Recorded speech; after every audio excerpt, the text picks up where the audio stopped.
Very good morning to everybody. Welcome to the fifth session of classical mechanics. In this session, we will derive a Lagrangian equation using D'Alembert's principle.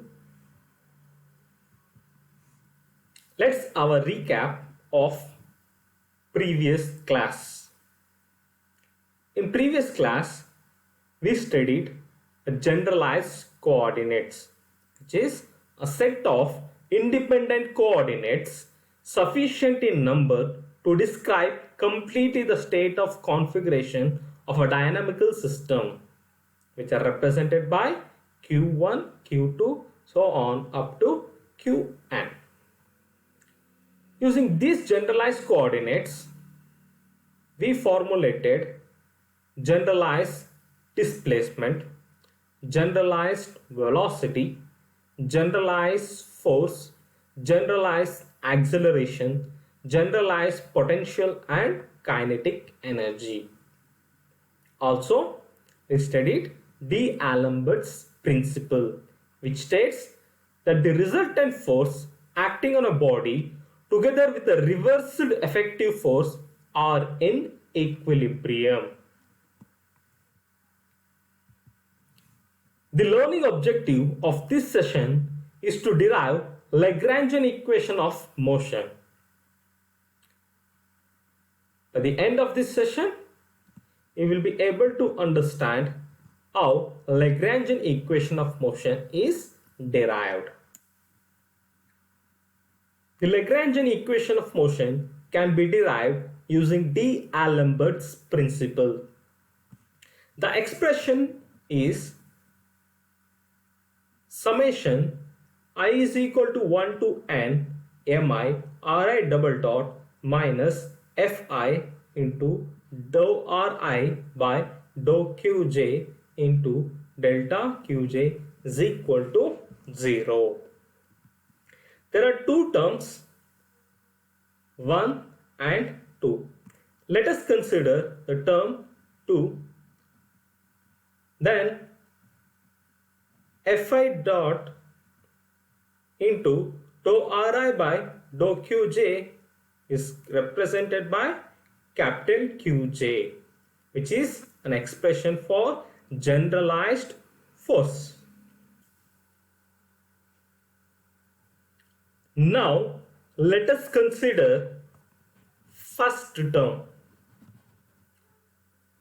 Summation I is equal to 1 to n mi ri double dot into dou ri by dou qj can be rewritten as summation I is equal to 1 to n d by dt of mi ri dot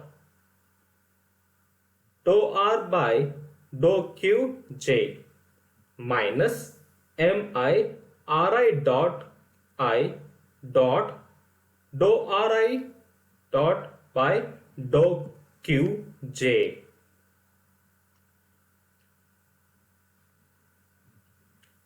Then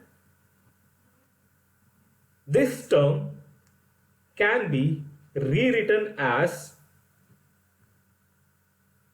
dou by dou qj dot into summation I is equal to 1 to n of mi ri dot square.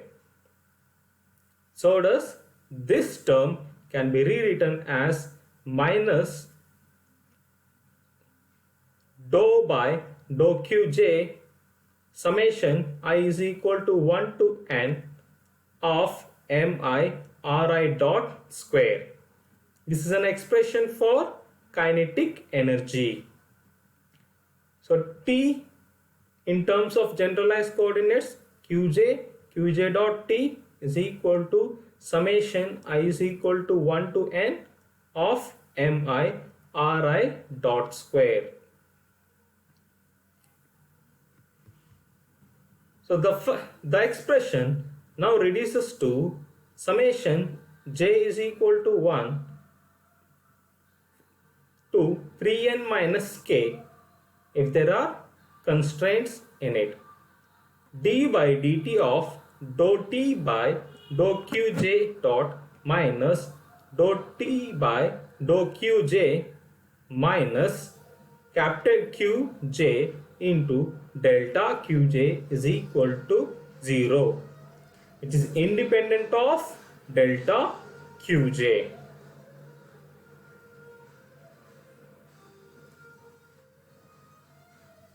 Equating this term to 0, we have d by dt of dou t by dou qj dot minus dou t by dou qj minus qj is equal to 0. If the force is a conservative force, then from potential you can derive the force expression. So this turns out to be Qj is equal to minus dou v by dou qj. Note that if the potential is velocity independent, then dou v by dou qj dot is equal to 0. Then the Lagrangian is a function of qj dot and t, which is equal to kinetic energy minus potential energy. This is an general expression for Lagrangian equation. If it is a conservative force, then the expression is d by dt of dou L by dou qj dot minus dou L by dou qj is equal to 0. This term is a generalized momentum. So we have derived a Lagrangian equation using D'Alembert's principle.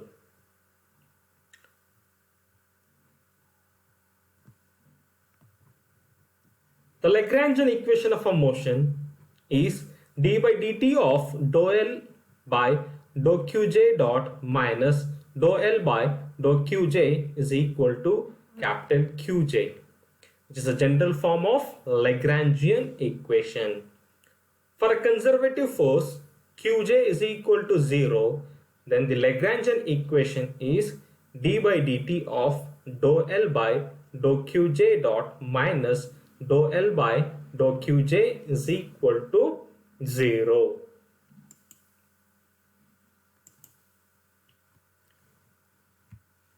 MCQ questions. Question number 1.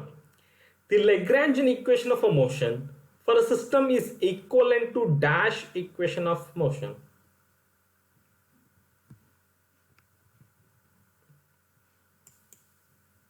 It is Newton's equation of motion.